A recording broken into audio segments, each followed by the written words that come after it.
בר נחמני, מפני ארבעה דברים הזקנה קופצת על האדם. There are four reasons why old age literally jumps on one, meaning it comes faster than it otherwise might. מפני היראה ומפני כעס בנים. I could write you a book. Yohan doesn't know what I'm talking about. I know exactly. מפני אישה רעה. Abigail recuses herself from the discussion. And because of war. So there are four things that are apparently known for causing old age to occur at a young age. Put it that way. So how do we know that fear, fright, some kind of powerful or negative reaction to something more powerful than you? מדוד, דכתיב, ולא יכול דוד ללכת לפניו לדרוש אלוהים, כי נמעט מפני חרב מלאך השם. So David HaMelech was fearful, was unable to pray. Why is this?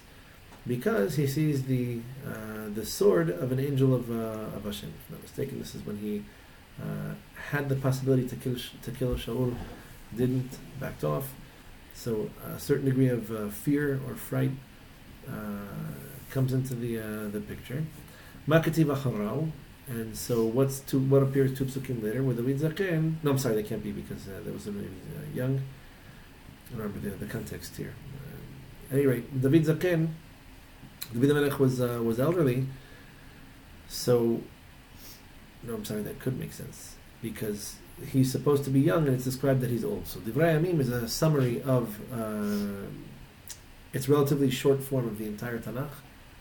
I don't know if you've ever seen Divrei Yamim or learned from it. It's a very interesting sefer in the sense that it repeats almost everything that's in the Tanakh and with some very minor variations, and sometimes the variations are very significant in the sense that there aren't that many of them.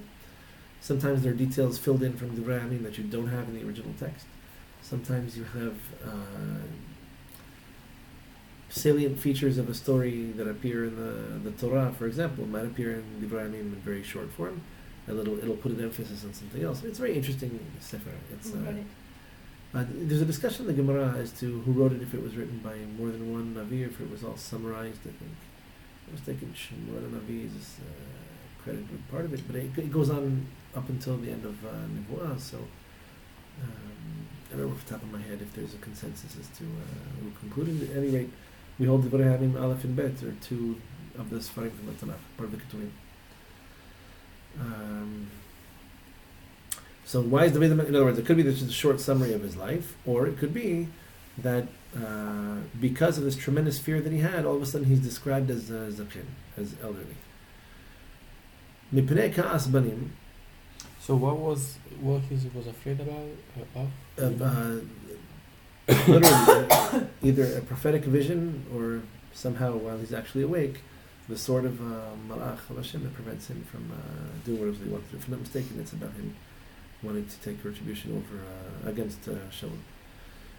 So why is he described as old? By the way, he died when he was 70. That's not even, like, he barely touched old age, if you will. Maybe he was past middle age, but by the standards of his time, he died young. Mipnei ka'as banim. How do we know that children can infuriate you to the point that you get old very quickly? Right. Me'eli. This we learn from Eli Kohen, who was the Kohen Gadol at the time of Shemuel. If you're familiar with the story of Shemuel, he was born into a very dark generation where there was no Nevuah, and he didn't even have who to train with. And so the closest thing they had to a Navi was the Kohen Gadol, who was supposed to be a Talmid Chacham, a learned man. It seems like his brachot, were worth something, but he's not. He's no Navi. And so we're told that Devar Hashem was yakara. The word of Hashem was very precious at the time.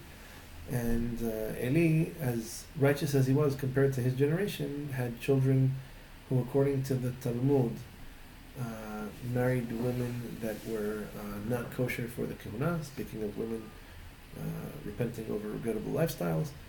And according to the Zohar Kadosh, I believe they are described as having married goyot altogether. So, if this was the leader of the generation before Shemuel at a very young age, rises to halachic and prophetic prominence. It was a difficult generation. But still, Hannah having basically mentor his child. Like as you said, I mean, there was nothing closer to us, so it's still okay for her child. No offense, neither to Hannah nor to Eli. Where else was she going to go? If he was the greatest Talmid Chacham of his generation, look, it's no knock on the man that he wasn't a prophet. I mean, you can be a Talmid Chacham and not be a prophet. We're saying, where was she going to take him? It wasn't like Yeshua was still alive. You know, so how do we know that rage, anger over your children can cause old age to come quickly? From Eli HaKohen, as it is written in Shmuel, وعلي زقن מאוד وشمع את כל أشر يعصون بناه لכל ישראל. And he heard, in this particular context, his sons were taking exorbitant ma'asrot, like exorbitant taxes from the rest of the nation. He heard about this, he was humiliated by it, he was angered. מפני המלחמות. Right? That's the next item. So Eli hears what his children are doing. It's interesting that we don't have a pasuk that proves that this is what made him old. Actually, he also died relatively young, fell off a chair. But at any rate, it seems that he aged before his time because of his children's activities. Because of war going on in your days. This was from Yoshua.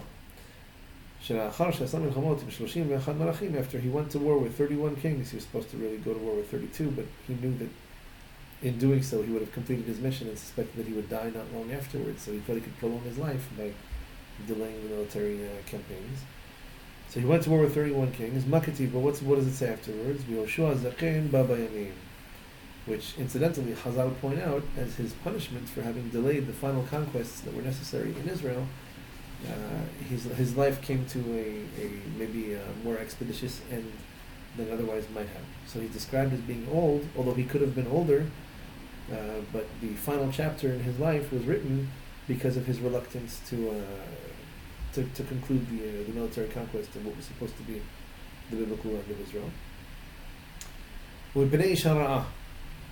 And as a result of having an evil wife, evil woman, that raises a lot of interesting questions. I mean, we'll have to expound upon this a little bit, but I don't know if evil women appreciate the influence they have on men. That you can burn a man completely, you can make him get old and die before his time, just by virtue of being an evil woman, which is interesting because I know some pretty evil guys. And they cannot do the same. You guys nice don't do the same thing to the women? They don't have anywhere near the same influence. They can anger her, but not make her die. Ability to truncate someone's life, and that's so how do we know that an evil woman can shorten your life and make old age come quickly?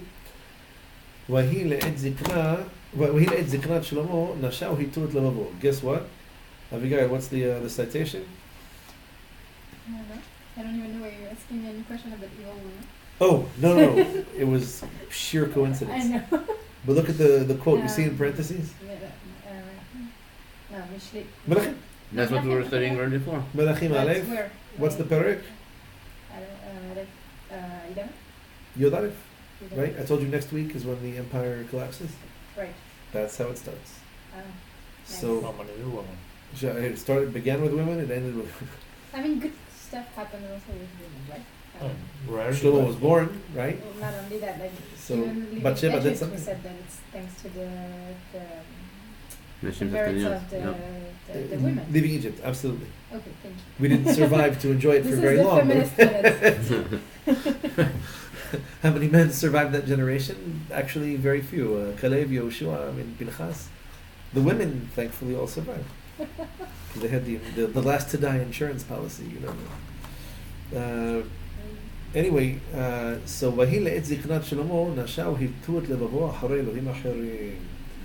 and it was as Shlomo became, as he got older, his wives tilted his heart after foreign gods, and so